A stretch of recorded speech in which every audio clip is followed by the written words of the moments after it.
नमस्कार दोस्तों, आज इस वीडियो में हम आपको बताएंगे कि ग्रहों की चाल का हमारे जीवन पर क्या असर पड़ता है, किन राशियों को क्या उपाय करना चाहिए जिससे स्थितियां सही रहें। आपको बता दें कि ज्योतिष के मुताबिक 15 जून को स्थितियां ठीक होनी शुरू होंगी। सभी दर्शकों को मेरा नमस्कार।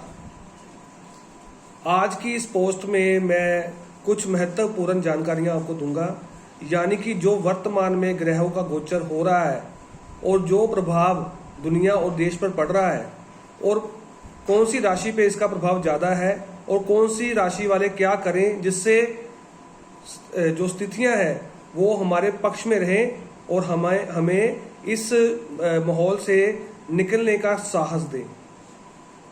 तो मैं सभी दर्शकों को ये बताना चाहूँगा, 24 जनवरी 2020 को शनि देव का गोचर मकर राशि में हुआ। मकर राशि कर्म प्रधान राशि है, इसके मालिक खुद शनि देव ही है और वो कर्मों का हिसाब पूरी दुनिया से 28 से 29 साल बाद जब दोबारा मकर राशि में आते हैं तो वो पूरा हिसाब लेते हैं।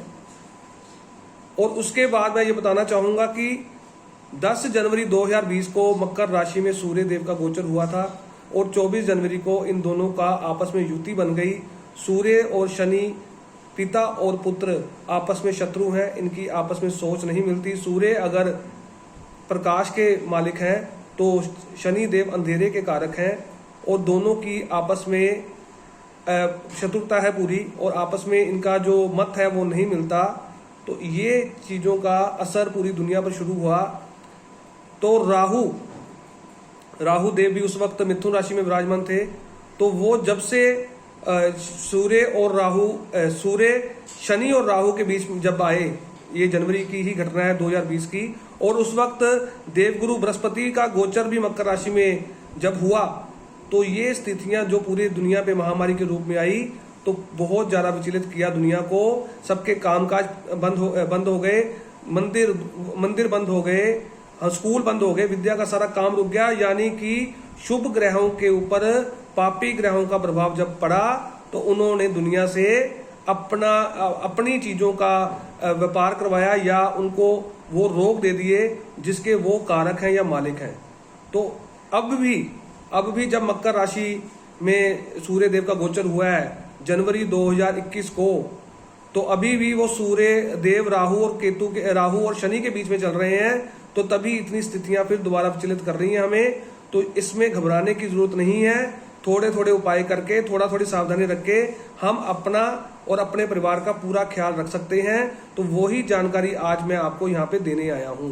तो ग्रहों की स्थितियां क्या चल रही हैं अभी। सूर्य देव अभी मेष राशि में है तो वो 14 मई को गोचर करेंगे राहु देव के साथ। तो जब तक वो राहु से युति लग नहीं करते, यानी 15 जून 2021 को वो मिथुन राशि में आएंगे तो स्थितियां काबू में हमारे आ जाएंगी और सभी स्थितियां ठीक होनी शुरू होंगी। तो आज मैं ये बताना चाहूंगा कि अभी के समय में कौन सी राशि के ऊपर क्या प्रभाव पड़ रहा है ग्रहों का, गोचर का, और कौन सी राशि वाले क्या कर सकते हैं। सबसे पहले तो ये देखना होगा कि ये जो प्रभाव है या जो लोग बीमार हो रहे हैं वो कौन सी राशि वाले या लगन वाले हो रहे हैं। सबसे पहले वृष लगन और उसके बाद वृश्चिक लगन और मकर लगन। इन लगन में इस वक्त राहु, केतु और शनि का गोचर चल रहा है। वृष लगन वाले की लगन में अभी राहु देव चल रहे हैं और पहला भाव सूर्य और मंगल का है और यहाँ पे राहु का बैठना तो ये दोनों का बल खत्म करते हैं। और राहु क्या है, वो हमारे बुखार के कारक हैं। आपके शरीर में बुखार उत्पन्न करके वो सूर्य की इम्यूनिटी पावर को कम कर देते हैं। तो यहाँ पे आपको सूर्य मंगल अपना बिल्कुल ठीक रखेंगे तो आपको राहु बिल्कुल खराब नहीं कर पाएगा। तो यहाँ पे आप क्या कर सकते हैं, सबसे पहले तो आप रोज सूर्य को अर्घ दें। ये आप रूटीन में करेंगे वृष लगन वाले तो आपके ऊपर इसका प्रभाव बहुत ज्यादा कम हो जाएगा, आप स्वस्थ रहेंगे। और तांबे के गिलास में पानी पिए गुड़ डालकर। जितना आप गुड़ का सेवन करेंगे, तांबे के गिलास में पानी पिएंगे तो आपका सूर्य मजबूत रहेगा, मंगल मजबूत रहेगा, चंद्र मजबूत रहेगा, यानी कि आपके शुभ ग्रह मजबूत रहेंगे शरीर में। और ये पापी ग्रह जो राहु है इसका असर आपके ऊपर बिल्कुल भी नहीं जाएगा। तो आप ये चीजों का जरूर ध्यान रखें। सूर्य का आप मंत्र भी पढ़ सकते हैं, जपा कुसुम सक्षाम काशपय महादुतितम तमोरी सर्व पाप ज्ञान प्राणतोस्यम दिवाकरम। तो ये मंत्र बहुत ज्यादा प्रभावी है वृष लगन वालों के लिए। मैं ये बता रहा हूं, आपके लगन में राहु देव का गोचर है फरवरी 2022 तक, तो आप ये उपाय करें। अब दूसरा जो लगन है वो बता रहा हूं, वृश्चिक लगन। ये 3 लगन पहले जो जिनके ऊपर ज्यादा प्रभाव है उनके उपाय बताऊंगा, और बाद में बाकी राशि वालों के लिए भी बता दूंगा मैं उपाय। वृश्चिक लगन में केतु देव चल रहे हैं। केतु भी राहु का ही रूप है, उनकी पूंछ है। तो केतु यहाँ पे मंगल और सूर्य के घर में आकर रोग उत्पन्न करता है, दिमागी हलचल पैदा करता है, हमें क्रोध देता है, पीड़ा देता है, मानसिक तनाव देता है, जिससे हमें चोट आदि का भय रहता है हमेशा। तो आपको भी अपने स्वास्थ्य का पूरा ध्यान रखना चाहिए। अगर वृश्चिक लगन वालों का सूर्य अगर 6, 8, 12 बैठे हैं उनकी लगन कुंडली में, तो आपको भी कोई ना कोई रोग समस्या या चोट आदि ये चीजें दे सकता है, या घर पे किसी के बीमार होने पे आपको परेशानियां दे सकता है। क्योंकि केतु का काम ही यह है लगन में आके जातक को परेशान कर देना जब तक वो लगन में रहे। तो आपके लिए भी मैं आपको बताना चाहूंगा कि आप हर मंगलवार को मीठे पूड़े बनाकर कुत्तों को खिलाना शुरू कर दें, तो आपके ऊपर भी केतु का प्रभाव नेगेटिव नहीं पड़ेगा। आप भी बिल्कुल स्वस्थ रहेंगे, ठीक रहेंगे। और गले में अगर आप लाल धागा डालें तो इससे मंगल भी मजबूत होगा, जिससे केतु को बल कम हो जाएगा और आप बिल्कुल ठीक रहेंगे। तो ये उपाय वृश्चिक लगन वाले कर सकते हैं। इसके बाद मैं बात करूंगा मकर लगन वालों के लिए। मकर लगन वालों के लिए लगन में शनि देव चल रहे हैं। अब मकर लगन वालों का अगर शनि 6, 8, 12 या मेष राशि में या शत्रु ग्रहों के साथ बैठ गए हैं, तो उनको भी आलस्य दे देंगे। आलस देके फिर उनको कोई ना कोई रोग देंगे, घर में लड़ाई झगड़ा करवा देंगे, आपके रिश्तों में मनमुटाव दे आएंगे, कामकाज बंद कर देंगे, आपका वैवाहिक जीवन अनबन कर देंगे, या आपको अपनों से धोखा मिलने के योग बन जाएंगे, जिससे आपको मानसिक तनाव होकर आप रोगग्रस्त हो जाएंगे। अगर आपकी मकर राशि ही है या धनु राशि है या आपकी कुंभ राशि है, तो आपके ऊपर शनि की 7.5 भी चल रही है। और जिन लोगों के ऊपर शनि की 7.5 चल रही हो, तो उनके ऊपर राहु की महादशा भी हो या केतु की महादशा हो या शनि की महादशा में शनि की 7.5 है, तो उनको रोग होने के बहुत इस वक्त योग बन रहे हैं। क्योंकि लगन में शनि राहु का बैठना आपको भय उत्पन्न कर देता है जिंदगी में आपके, तो आप हर चीज से डरना शुरू कर देते हैं और कोई भी बड़ा रोग डर से ही उत्पन्न होता है। तो आपको भी अपना शनि ठीक रखें और सूर्य मंगल को बल दे दें, तो शनि भी आपके काबू में ही रहेंगे, इसमें कोई दोहराई नहीं है। आप 100 ग्राम ठोस सुरमा लें, अपने सिर से 3 बार उल्टा घुमाएं, गंदे नाले में फेंक दें। ये शनिवार को आप करते रहें जब तक लगन में शनिदेव चल रहे हैं, तो आप भी इस चीजों से बचकर ही रहेंगे, आपको कोई भी इसकी हानि नहीं होगी। ये आपके लिए मैं आपको उपाय बता रहा हूं। उसके बाद मंगलवार को आप बंदरों को अगर गुड़ खिला दें या मीठा खिला दें, तो ये करने से भी आपको बहुत ज्यादा इसके शुभ प्रभाव देखने को मिलेंगे। ये बात मैंने की है आपसे 3 लगन वालों के लिए, यानी 3 लगन के वालों के लिए उनके ऊपर ये जो प्रभाव इस वक्त चल रहा है, तो उससे बचाव के उपाय मैंने आपको बता दिए। अब जो बाकी के लगन बचे हैं उनको बताऊंगा छोटे छोटे उपाय। मेष लगन वाले क्या करें इस वक्त? मेष लगन में सूर्य देव लगन में ही चल रहे हैं और 14 मई को वो दूसरे घर में चले जाएंगे। आपके लगन अब आपके दूसरे भाव में राहु का गोचर चल रहा है सितंबर 2020 से, और ये फरवरी 2022 तक चलेगा। आपको धन का बहुत ज्यादा नुकसान दे सकते हैं राहु देव, तो राहु को वहां पे ठीक रखें, क्योंकि दूसरा घर गुरु शुक्र से प्रभावित है, चंद्र यहाँ पे उच्च के हैं, राहु यहाँ का धुआं निकाल देते हैं। तो यानी कि राहु दूसरे घर में आके बैठना, धन का अभाव और आपके ससुराल पक्ष में कोई कष्ट आ सकता है, आपको धन की हानि हो सकती है, आपके गले में कोई प्रॉब्लम हो सकती है, क्योंकि दूसरा घर मुंह और गले का माना गया है। तो आपको यहाँ पे क्या करना चाहिए? आपको सबसे पहले एक चांदी की गोली बनाकर 10 ग्राम की चांदी की चेन में दिन बुधवार को गले में धारण कर लेनी चाहिए। इससे बहुत ज्यादा आपको शुभ फल मिलने शुरू हो जाएंगे। इससे राहु अपनी शरारत खत्म करेंगे। मेष लगन वालों के लिए शनि का गोचर बहुत महत्वपूर्ण है, वो चल रहे हैं 10वें भाव में, जिससे आपको कार्य में नए नए योग मिलेंगे। लेकिन अगर आप राहु को ठीक रखेंगे, फिर आपको धन का लाभ होना निश्चित है। और आपके 11वें घर में चल रहे हैं देवगुरु बृहस्पति, तो उनको ठीक रखने के लिए आपको हर बृहस्पतिवार को पीले रंग की धोती लाल बॉर्डर वाली और पीले फल ब्राह्मण को देना शुरू करें। आपको बहुत ही अच्छे इसके फल देखने को मिलेंगे, जिससे आपको हानियां कम होंगी, लाभ ज्यादा होंगे। अब बात करूंगा मिथुन लगन वालों के लिए। मिथुन लगन वालों के लिए बताना चाहूंगा, आपके लगन के ऊपर शनि का दृष्टि चल रही है, यानी मिथुन राशि वालों के ऊपर शनि का ढैया चल रहा है। तो आपको भी अभी कोई भी निर्णय, कोई भी कामकाज, कोई भी पार्टनरशिप या कोई भी यात्रा पूरा देख रेख से करनी चाहिए, नहीं तो कहीं ना कहीं आपको कठिनाइयां हो सकती हैं। लेकिन मिथुन लगन वालों के लिए बताना चाहूंगा कि आने वाला समय आपके लिए बेहतर जरूर बनेगा, लेकिन आपके खर्चों में बढ़ोतरी हो सकती है, वाद विवाद हो सकता है, कोर्ट कचहरी के मामलों से बचना आपके लिए बहुत ज्यादा जरूरी है।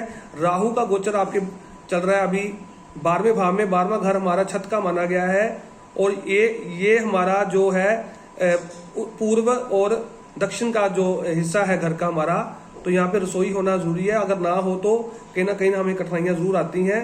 तो आपके लिए ये बताना चाहूंगा, घर की छत साफ रखें, घर के ऊपर कोई भी कूड़ा कबाड़ ना रखें, ना लकड़ी, ना लोहा, ना ईंट, ना रेता, ना बजरी। इससे बच के रहेंगे तो आपके लिए बहुत ज्यादा अच्छा रहेगा। ये घर बृहस्पति का है, राहु के यहाँ पे अच्छे फल नहीं देखने को मिलते, ये हमें बहुत ज्यादा परेशानियां देते रहते हैं। तो आपको कबूतरों को बाजरा खिलाना चाहिए हर बुधवार को। ये करने से आपके राहु भी आपको दुष्प्रभाव में थोड़ी कमी लेकर आएंगे, तो आपको इसके अच्छे फल मिलने शुरू हो जाएंगे। बात करूंगा कर्क लगन वालों के लिए। कर्क लगन वालों के लिए जो शनि देव का गोचर है वो बहुत उत्तम है। अपने उच्च घर में चल रहे हैं वो इस वक्त, और शनि के घर में चल रहे हैं राहु देव, तो और अष्टम में चले गए इनके बृहस्पति। अष्टम भाव हमारा मंगल और शनि से प्रभावित है। वो देव गुरु बृहस्पति का मंगल देव बहुत ज्यादा मित्रता रखते हैं, लेकिन ये शमशान की भूमि है, लेकिन ये सीखने सिखाने का घर भी माना गया है।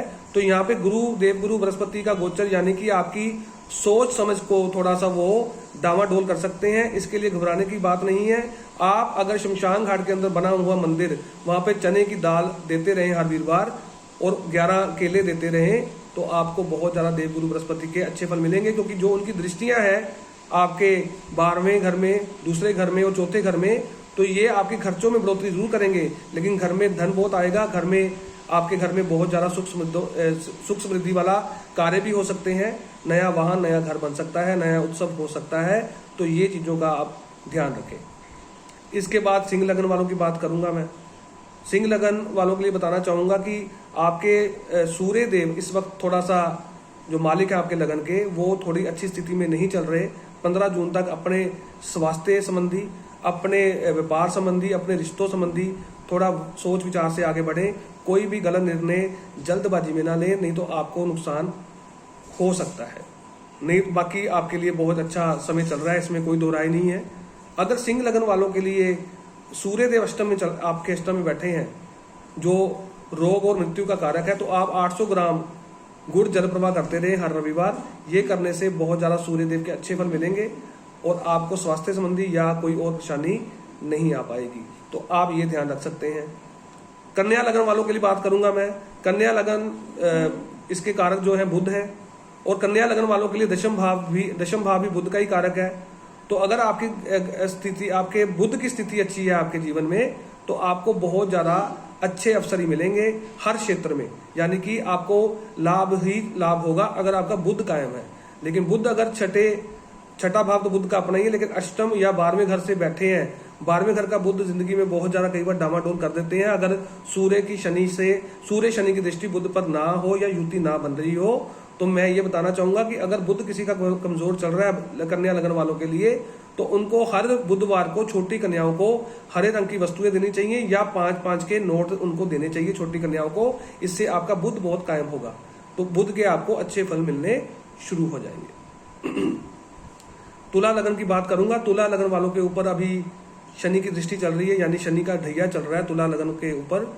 तो आपको भी अपने चोट आदि का आपको भय है। अचानक कोई रोग हो सकता है, अचानक आपका लड़ाई झगड़ा हो सकता है, अचानक आपके व्यापार में कोई हानि हो सकती है, या आपका गलत निर्णय हो सकता है, क्योंकि लगन के ऊपर शनि का दृष्टि पड़ रही है आपके ऊपर। तो आप इस चीज से थोड़ा सा अपने आप को बचाव रखें। लेकिन आपके जो दूसरा भाव है वहां पे केतु का गोचर चल रहा है, तो वो केतु देव भी आपको धन की हानि जरूर दे सकते हैं, क्योंकि केतु देव यहाँ पे बैठ जाए या राहु देव बैठ जाए तो हमें वो घर का नुकसान करते हैं जिस घर में आके वो बैठ जाए। नहीं, अगर वहां पे उनके मित्र ग्रहों को एक्टिवेट कर दिया जाए तो वो नुकसान नहीं दे पाते। तो इसके लिए आपको हर वीरवार को चने की दाल और 11 केले मंदिर में देने चाहिए, जिससे गुरु भी वहां पे स्थापित होंगे केतु के साथ। तो केतु गुरु का चेला है, जैसे गुरुदेव कहते हैं वैसा ही केतु करना शुरू कर देता है। राहु आपके अष्टम भाव में है, आपको एक कांच की शीशी लेनी चाहिए और कांच का ही ढक्कन हो शनिवार को, उसमें गंगा जल भरकर अपने घर में स्थापित कर दें। तो इससे काफी चीजें आपकी ठीक होनी शुरू हो जाएंगी, आपको भी उसके अच्छे फल मिलने शुरू होंगे। बात करूंगा धनु लगन की। धनु लगन वालों के लिए बताना चाहूंगा कि इस वक्त जो गोचर है आपका शनि चल रहा है दूसरे भाव में, और शनि भी यहाँ पे आके जिस घर में शनिदेव बैठते हैं उस घर के जो फल होते हैं उनको लेने के लिए वो कड़ी मेहनत करवाते हैं। यानी कि आसानी से कोई भी चीज आपको नहीं मिल पाएगी जब तक आप कड़ी मेहनत नहीं करेंगे। दूसरा भाव है हमारे धन का, हमारे पत्नी के पिता का घर भी माना गया है। यानी कि यहाँ पे शनिदेव गोचर कर रहे हो तो शादी जल्दी नहीं हो पाती, कई बार उसमें कठिनाइयां आती हैं, या बाद में बहुत ज्यादा ऐसी स्थितियां बनती हैं कि आपस में मनमुटाव होता है। तो यहाँ पे शनिदेव जिनके दूसरे घर में चल रहे हैं तो उनके लिए बताना चाहूंगा कि आप यहाँ घर से 11 बादाम हर शनिवार ले जाएं, वो शिव मंदिर चढ़ा के आएं और शिव मंदिर की साफ सफाई करें। हो सके तो घर से नंगे पांव चले जाएं, तो ये करना आपके लिए बेहतर होगा। दूसरा उपाय ये है कि एक सफेद धोती ले लें, उसका काला बॉर्डर हो और वो किसी पंडित को देना शुरू करें। ऐसा आप हर 11 शनिवार तक हर शनिवार करें, एक धोती एक पंडित को दें, लेकिन पंडित नए हो, मतलब दोबारा एक एक धोती उन्हीं पंडित को ना दें जो पहले आप दे चुके हैं, नए पंडित को आप देते रहें। तो इससे आपका बहुत ज्यादा आपको अच्छे फल मिलने शुरू होंगे और शनि देव का जो प्रभाव है वो कम होगा और आपको धन लाभ होगा और स्थितियां ठीक होंगी। अब बात करूंगा कुंभ लग्न वालों के लिए। कुंभ लग्न वालों के लिए ये बताना चाहूंगा, आपके शनि का गोचर, आपके लग्नेश का गोचर ही 12वें घर में है। 12वां घर बृहस्पति और राहु से प्रभावित है, और 12वां घर अगर घर की छत साफ है तो शनिदेव आपके ऊपर बरकत डालेंगे। और शनिदेव यहाँ पे प्रॉपर्टी भी देते हैं, पैसा वो देते हैं, प्रॉपर्टी देते हैं। और अगर वो आप निवेश सही जगह कर रहे हैं तो शनिदेव के आपको शुभ फल मिलेंगे, नहीं तो वो कहीं ना कहीं आपको कष्टकारी रोग दे सकते हैं, क्योंकि ये यात्राओं का घर है। ये अस्पताल की यात्रा, विदेश यात्रा, जेल यात्रा यहाँ से होती है, ये देखी जाती है 12वें घर से। अगर इसके जो इस घर का जो ग्रह है अगर वो ठीक स्थिति में है तो फिर यहाँ पे आपको लाभ होता है, फिर आपके ऊपर कठिनाइयां नहीं आ पाती। तो यहाँ पे शनिदेव का गोचर है, इसके लिए आपको क्या करना चाहिए, उबले हुए चावल आपको कौओं को खिलाने चाहिए हर शुक्रवार को, क्योंकि शुक्र देव यहाँ पे उच के माने जाते हैं। उसके बाद आपको एक शनिवार को काला कपड़ा लें, 11 साबुत बादाम उसमें बांध लें और उसको टीन की गुल्लक में रखें, फिर उसको अंधेरे में स्थापित कर लें अपने घर में। ये तब तक करें जब तक शनि देव का गोचर अगले घर में नहीं होता, यानी जून 2022 तक। कुंभ लगन वाले इस चीज का ध्यान रखें। और कुंभ लगन वालों के लिए लगन में बृहस्पति देव का गोचर है, जो आपके भाग्य में वृद्धि, व्यापार में वृद्धि, आपके औलाद पक्ष में भी आपको वृद्धि मिलेगी, यानी आपकी औलाद होने के योग या आपकी औलाद की तरक्की के योग बन जाएंगे। ये चीजों का ध्यान आप रखें। तो आप गुरु के लिए क्या करें, हर बृहस्पतिवार को हो सके तो एक पीपल का वृक्ष लगाकर आएं, जिससे आपको बहुत ज्यादा अच्छे फल मिलने शुरू होंगे। तो ये उपाय आप करें। अब बात करूं मीन लगन वालों के लिए। मीन लगन वालों के लिए बताना चाहूंगा कि आपके जो लग्नेश है वो 12वें हैं, अपने ही घर में है, तो उसमें कोई कठिनाई नहीं है। आपके कोई भी ऐसा काम ना करें जहां पे आपका धन फंस जाए, बस इस चीज का आप ध्यान रखें, क्योंकि मीन लगन पैरों की कारक है, तो ये जल्दबाजी दिखाता है अपने हर कार्य में। तो आपको जल्दबाजी से बचना बेहद जरूरी है। शनि का गोचर अपने ही घर में है, अपनी ही राशि में है, तो ये आपको बहुत ज्यादा धन दे सकते हैं। धन का अभाव आपके पास नहीं रहेगा, बहुत ज्यादा पैसा आपका आएगा, फंसा भी आएगा, अगर थोड़ा सा आप नियम बनाकर चलते चले जाएंगे। और अभी सूर्य का गोचर जो होगा 14 मई को तीसरे भाव में, तो राहु के साथ होगा। तो आपकी कोई भागदौड़ जो यात्रा है वो आपको ये देखना होगा कि वो विफल ना हो, या वहां पे कोई आपको चोट आदि ना हो, क्योंकि तीसरा और 11वां घर भी रोक देता है। इन चीजों से आपको बचना बहुत जरूरी है। अपने लगन को मजबूत रखें, गले में सोने की चेन डालें, साथ में पुखराज डाल लें, तो आपके बृहस्पति देव मजबूत हो जाएंगे। केसर का तिलक लगाएं, चने की दाल खाना शुरू करें, ये केले ज्यादा खाएं। ये करने से आपका लग्नेश मजबूत होगा, तो आपको कोई कठिनाइयां नहीं आ पाएंगी, आप आगे बढ़ते चले जाएंगे, आप हर कार्य में सफलता आपका कदम चूमेगी। तो आज के वर्तमान के ग्रह जो चल रहे थे वो किन राशि के ऊपर उनका ज्यादा प्रभाव था और कौन से लगन वाले क्या उपाय करें, ये मैंने आपको आज इसमें बता दिए। तो इसी तरह मैं फिर कोई नई जानकारी आपको अगली बार दूंगा। तब तक के लिए सभी दर्शकों को मेरा नमस्कार। इसी तरह की और भी जानकारी लेने के लिए हमारे चैनल को सब्सक्राइब करें और नई वीडियो की नोटिफिकेशन के लिए बेल आइकॉन दबाएं। अगर आप ये वीडियो फेसबुक पर देख रहे हैं तो वीडियो को लाइक और शेयर करें। साथ ही अपनी राय कमेंट बॉक्स में जरूर बताएं। धन्यवाद।